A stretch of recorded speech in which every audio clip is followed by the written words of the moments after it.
इस सीन में महारानी का कोई अता पता नहीं है और अचानक पीछे से आके हमला कर देती है। ये तो मेरी भी माँ निकली। महारानी जब पहले सिपाही को मारती है तब दूसरे सिपाही के पास काफी टाइम था हमला करने के लिए, लेकिन नहीं, बंदे को तो मरना ही था। इस सीन में पानी बिल्कुल ठीक है और अचानक ही सीन बदलता है, जगह बदलती है और ये लो, मोहतरमा भी फिसल गई। और फिसलती भी ऐसे हैं जैसे कि वाटर पार्क की स्लाइड हो। अभी पानी का बहाव इस डायरेक्शन में है, लेकिन जैसे ही वो लकड़ी पकड़ती है पानी का बहाव रिवर्स हो जाता है। अब समझा। ये कोई लकड़ी नहीं, ये पानी की दिशा बदलने का गियर है। ये महारानी हाथ तो ऐसे उठा रही है जैसे कि सब्जी बेचने आई है। इन लोगों को पानी की इतनी तेज आवाज में भी बच्चे की रोने की आवाज सुनाई देती है। वाह! अगर ये बच्चे को बचा सकता है तो महारानी का हाथ भी पकड़ लेता, वो भी बच जाती। कद्दू कहीं का। ये कद्दू पानी के बाहर आ चुका है, फिर भी ये 3 तरबूज उसे खींच रहे हैं। No common sense at all. ये शिवा बिना रनिंग किए यहाँ से जंप लगाता है, फिर भी बहुत दूर तक जाता है। कैसे? बेटा, स्कूल में थोड़ी साइंस की पढ़ाई की होती तो ये नौबत नहीं आती। अरे वो 40 गज से कितनी बार गिरा है? हाँ, कम से कम 100 बार। अगर इस बंदे की बात माने तो शिवा यहाँ से करीबन 100 बार गिर चुका है, लेकिन आज तक उसे एक भी खरोच नहीं आई। मैजिक। शिवा का लेफ्ट पैर पानी में गिरता है, लेकिन जब वो पैर उठाता है तो राइट होता है। अगर इस पानी के रिफ्लेक्शन में देखे तो शिवलिंग शिवा के लेफ्ट कंधे पर है, लेकिन अगले ही सीन में शिवलिंग को राइट कंधे पर दिखाया गया है। तो शिवा ने इतनी जल्दी ये सब कैसे किया? मैं नहीं बताऊंगा, मैं नहीं बताऊंगा। मैं क्यों बताऊं, क्यों बताऊं, क्यों बताऊं? ये डांस करने की कोई वजह है या फिर आप लोग कैसे भी कहीं भी जुमने लगते हो? शिवा को कैसे पता चला कि ये मास्क लड़की का ही है? लड़के का भी हो सकता था। मन में लड्डू फूटा।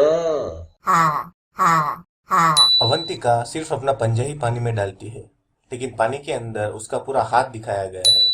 ये लो, ये फिर आ गया और आते ही उसने बिना कलर का इस्तेमाल किए ऐसा टैटू बना दिया। और ये मैडम को तब तक उस टैटू का पता नहीं चलता जब तक ये भाई साहब उसे बताते नहीं है। तो ये कैसे हो सकता है कि अवंतिका ने पूरे दिन अपना हाथ ही ना देखा हो? न जाने ये कितने सालों से लकड़ी इकट्ठा कर रही है। अगर ध्यान से देखे तो यहाँ सिर्फ लकड़ी ही है, एक भी पत्ता नहीं है। तो ये कैसे हो सकता है जहाँ पेड़ हो पर पत्ते ना हो? अवंतिका जब पेड़ पर बैठकर शिवा का इंतजार करती है तो शिवा ऑलरेडी पेड़ पर बैठा हुआ होता है। अगर शिवा ऑलरेडी पेड़ पर बैठा हुआ था तो अवंतिका को दिखना चाहिए। अगर इस सीन में देखे तो शिवा पेड़ पर नहीं है, इसका मतलब ये हुआ कि शिवा पेड़ पर अवंतिका के बाद आया है। अगर ऐसा है तो अवंतिका को शिवा दिखना ही चाहिए। इस सीन में अवंतिका के कपड़े फटे हुए नहीं होते हैं, लेकिन अगले ही सीन में अवंतिका के कपड़े फटे हुए होते हैं ताकि शिवा उसे आसानी से निकाल सके। ये बदतमीजी नहीं है तो और क्या है? ये एक हीरो को शोभा नहीं देता। शिवा आंखों में काजल, होठों पे लाली और कपाल में तिलक, ये सब सारी नेचुरल प्रोडक्ट से करता है। अवंतिका के पीछे कुछ नहीं है, लेकिन अचानक पीछे गांठ आ जाती है ताकि उसे वो खोल सके। ये बंदा अवंतिका के राइट हैंड पर ये चीज बांधता है, लेकिन इस सीन में अवंतिका के लेफ्ट हैंड पर ये चीज बंधी हुई होती है। ये सारी गड़बड़ तूने ही की है ना? रोमांस बहुत हो गया, अब कुछ काम करते हैं। अगर ये लोग इतनी बड़ी प्रतिमा को खींच रहे हैं तो ये रस्सी टाइट होनी चाहिए, लूज नहीं। ये दोनों आधे घंटे से एक दूसरे के साथ फाइट कर रहे हैं, फिर भी कथप्पा को शिवा का फेस नहीं दिख रहा है, और जब दिखता है तब कथप्पा रोते हुए बैठ जाता है।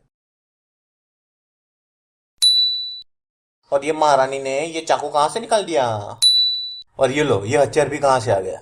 ये मूवी में सब जादूगरी है। ये लड़ाई राजमहल से करीबन 4-5 किलोमीटर दूर हो रही है, फिर भी वहां जो कुछ भी हो रहा है ये इन लोगों को साफ साफ दिखाई दे रहा है। ये कैसे हो सकता है? इसीलिए इन दोनों में से किसी एक को चुनना असंभव है। इतनी बड़ी चेन इसके ये छोटे से हैंडल में कैसे समा जाती है, मुझे तो समझ में नहीं आ रहा है। बाहुबली बॉलीवुड की पहली फिल्म है जिसने होमवर्क दिया है, और होमवर्क ये है कि कटप्पा ने बाहुबली को क्यों मारा।